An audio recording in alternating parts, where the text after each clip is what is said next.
Je vais faire quelque chose d'inédit qui m'a été inspiré par l'artiste Gioia Albano. C'est une artiste que j'ai connue à travers les réseaux sociaux. Quand j'ai démarré en fait mon activité artistique, j'avais rejoint un groupe d'artistes qui se formaient pour savoir un peu comment parler son travail, comment communiquer dessus et cheminer, avoir des premières pierres pour bâtir vraiment sa carrière d'artiste. Mais avant de t'en parler, je t'invite à rejoindre mes contacts privés. Ça nous permet d'être en relation plus étroite. Il s'agit de 2 mails par semaine sur lesquels je t'expose mon actualité, vraiment les coulisses de la création, ce qui m'inspire, mes apprentissages, mes doutes, mes échecs parfois aussi. Bref, tu es vraiment au cœur de la création. Je t'invite à t'inscrire depuis le lien que je mets en description de cette vidéo.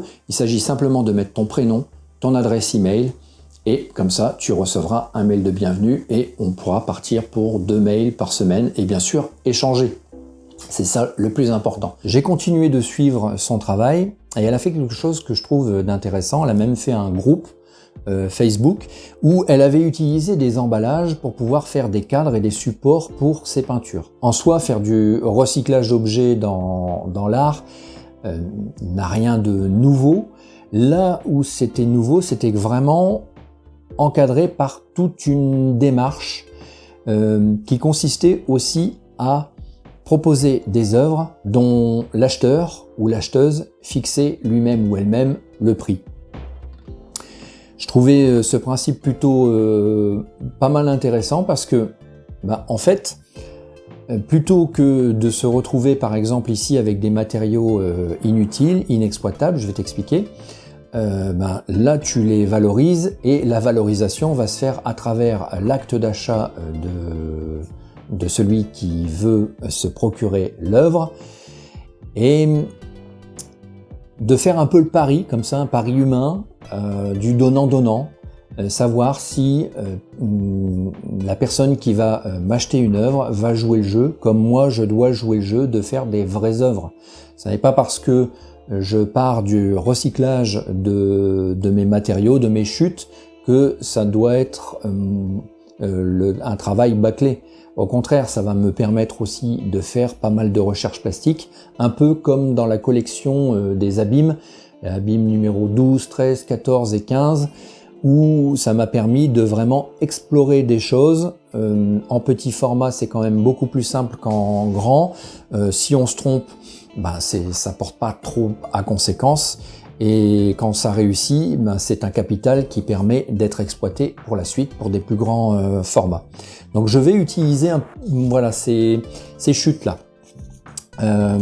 Tu le sais très certainement, tu m'as vu certainement dans les vidéos en train de faire, et je fais du collage, du décollage, je gratte, je peins, je crayonne au pastel, et tout ça m'offre des chutes de papier qui me servent aussi de matériaux pour des œuvres suivantes. Sauf que je me retrouve avec tout un tas de petites matières qui sont intéressantes en soi, mais que je ne peux pas exploiter sur des grands formats à moins de faire du pointillisme de collage.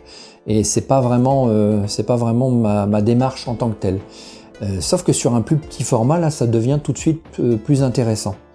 Et c'est une manière aussi ludique de pouvoir avancer, de pouvoir cheminer, de pouvoir explorer pendant un grand travail qui va me tenir quand même plusieurs semaines pour l'association Art et Chapelle. C'est une association qui propose à des artistes de créer pour des lieux, pour 6 chapelles. Chaque année, il y a 6 artistes, un artiste par chapelle. Et donc, une carte blanche lui est donnée pour s'inspirer du lieu et créer une ou des œuvres pour ces lieux. Et donc, il faut bâtir son projet, on remplit son dossier, c'est ce que j'ai fait, le contrat est signé, et je vais faire 2 très grands formats qui vont être certainement du 1,20 m sur 1,80 m à peu près. Donc voilà, ça va me tenir quand même pas mal de temps. parce que si tu vois un peu le type de rendu que je fais, que je donne à travers mes œuvres, le fait d'avoir du temps et de la matière et de la texture, quelque chose qui soit intéressant en surface, eh ben ça demande d'y aller, de revenir, d'y aller, de revenir. Bref, il y a tout un travail de maturation et sur du très grand format, ça va me prendre quand même pas mal de temps. Et donc, en parallèle de ça, j'ai envie de m'amuser. Bon, je te présenterai dans une autre vidéo quelles sont les 2 œuvres que je dois faire, quel est le projet Art et Chapelle spécifiquement.